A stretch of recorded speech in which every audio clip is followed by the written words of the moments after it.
ইযা সাররাতকা হাসানাতুকা ওয়া ইযা সাআতকা সাইয়্যাতুকা। নবীজি বললেন,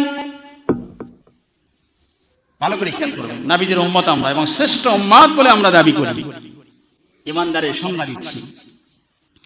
নবীজি বললেন, তোমাদের মধ্যে যখন কোনো ব্যক্তিকে সমাজে, পরিবারে, রাষ্ট্রে, আন্তর্জাতিক পরিমণ্ডলে যখন কোনো অন্যায় কাজ, ভালো কাজ দেখবে, কল্যাণকর কাজ দেখবে, যখন এই ভালো কাজটি দেখে তুমি যদি আনন্দিত হতে পারো, তুমি যদি খুশি হতে পারো, তাহলে তুমি মনে করতে হবে তুমি ঈমানদার। আশা করি বুঝতে পেরেছেন। সমাজে, রাষ্ট্রে, ব্যক্তিতে, পরিবারে ভালো কাজ হচ্ছে, কল্যাণকর কাজ হচ্ছে, মঙ্গলজনক কাজ হচ্ছে, এইটা দেখে যদি আপনার মন খুশি হয়, তাহলে আপনি ঈমানদার। ক্লিয়ার?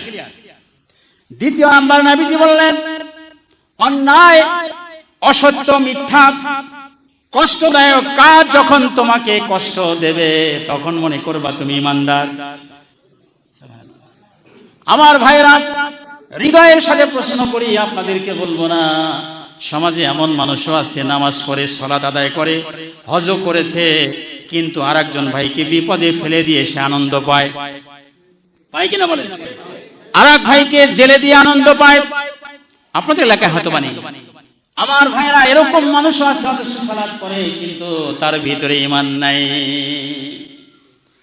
আল্লাহ সুবহানাহু ওয়া তাআলা কোরআনে কারিমে সুন্দরভাবে জানিয়ে দিচ্ছেন, ফালা ওয়া রাব্বিকা লা ইউমিনুনা হাত্তা ইউহাক্কিমুকা ফীমা শাজারা বাইনাহুম সুম্মা লা ইয়াজিদু ফি আনফুসিহিম হারাজান মিম্মা কাযাইতা ইউসাল্লিমু তাসলিমা।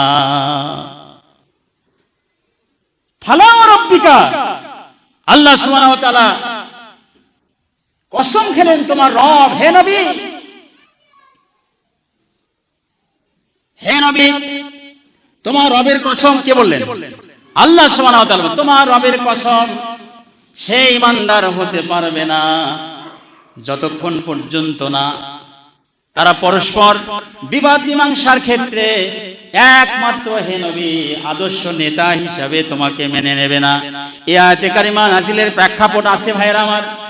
এক ইহুদি এবং এক মুসলমান তাদের পারিবারিক একটি বিবাদ মীমাংসার জন্য নবীজির কাছে এসেছিলেন। সংক্ষেপে বলছি, নবীজির কাছে এসে তারা পরস্পর দুজনেই আর্গুমেন্ট পেশ করলেন। মুসলমানও আর্গুমেন্ট পেশ করলেন, ওই ইহুদিও আর্গুমেন্ট পেশ করলেন।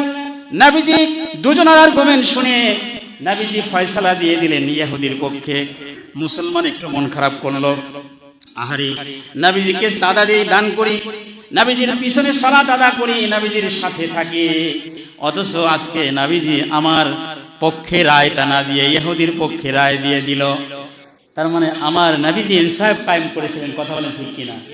আজকে যদি আমরা সমাজের দিকে লক্ষ্য করি, ইউনিয়ন থেকে একেবারে পরিবার থেকে শুরু করে আন্তর্জাতিক পরিমণ্ডল পর্যন্ত হেলো অথবা অর্থের জোরে, পয়সার জোরে আমরা বিচারটাকে অন্যদিকে করে দিই। কথা বলেন ঠিক কিনা? আমার সোনামানিকেরা, মায়ের আমার, ভাইয়ের আমার, হৃদয়ের কান লাগিয়ে শুনুন। এবার এই মুসলমান চিন্তা করলেন, নবীজিকে আমি সাদাও দিই, তার পিছনে সালাতও করি, তাকে আমি ভালোবাসি, কিন্তু আমার পক্ষে তিনি রায়টা না দিয়ে ইহুদির পক্ষে দিলেন। আসলে মুসলমানেরই দোষ ছিল, ইহুদিরই নির্দোষী ছিলেন। এই রায় যখন দিয়ে দিলেন, মুসলমান চিন্তা করলো, ওমর, নবীজির সাহাবী ওমর, সাইয়েদনা ওমর বিন খাত্তাব রাদিয়াল্লাহু তাআলা আনহু, যিনি আশারায়ে মুবাশশিরাদের একজন, প্রাণপ্রিয় ভাইরা আমার, এই ওমরের কাছে গিয়ে আমি সানি মামলা করলাম। আছে না আমাদের নিম্ন কোর্টে রায় হলে আবার জেলা ডিস্ট্রিক্ট কোর্টে যায়, ডিস্ট্রিক্ট কোর্টে যখন হেরে যায় হাইকোর্টে যায়, হাইকোর্টে হেরে গেলে সুপ্রিম কোর্টে যায়, এরকম আছে না নাই? কিন্তু নবীজির উপরে আর কোন কোর্ট সেই সময় ছিল না। সোনামানিকেরা আমার, ভালো করে হৃদয়ের কান লাগিয়ে শুনুন।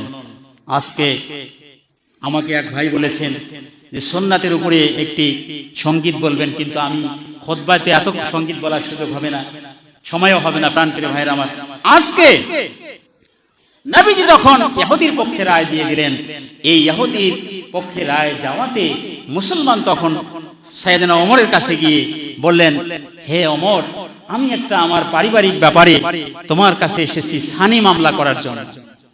কি মামলা? সানি মামলা করার জন্য। তো সাইয়েদনা ওমর বললেন, দুজনের কথা শুনলেন, শোনার পরে বললেন, সানি মামলা কেন? প্রথম মামলা কোথায় করেছিলে? মুসলমান বললেন, প্রথম মামলা করেছিলাম নবীজির কাছে। তিনি কি রায় দিয়েছেন? যে তিনি রায় দিয়েছেন ইহুদির পক্ষে, আমার পক্ষে দেন নাই। আমি জানি আপনি খুব শক্ত মানুষ, এই জন্য আমি আপনার কাছে এই রায়টি নিতে এসেছি।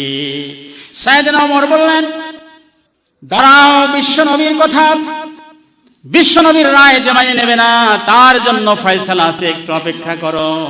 সাইয়েদনা ওমর ভিতরে গেলেন, ভিতর থেকে তার খোলা তরবারি নিয়ে এসে মুসলমানের কল্লা দ্বিখণ্ডিত করে দুনিয়ার থেকে বিদায় করে দিলেন। ইন্না লিল্লাহ। নবীজির ফয়সালা যে যার জীবনে মেনে নেবে না, মেনে নিতে কুণ্ঠাবোধ করবে, তার ফয়সালা এভাবেই হতে হয়।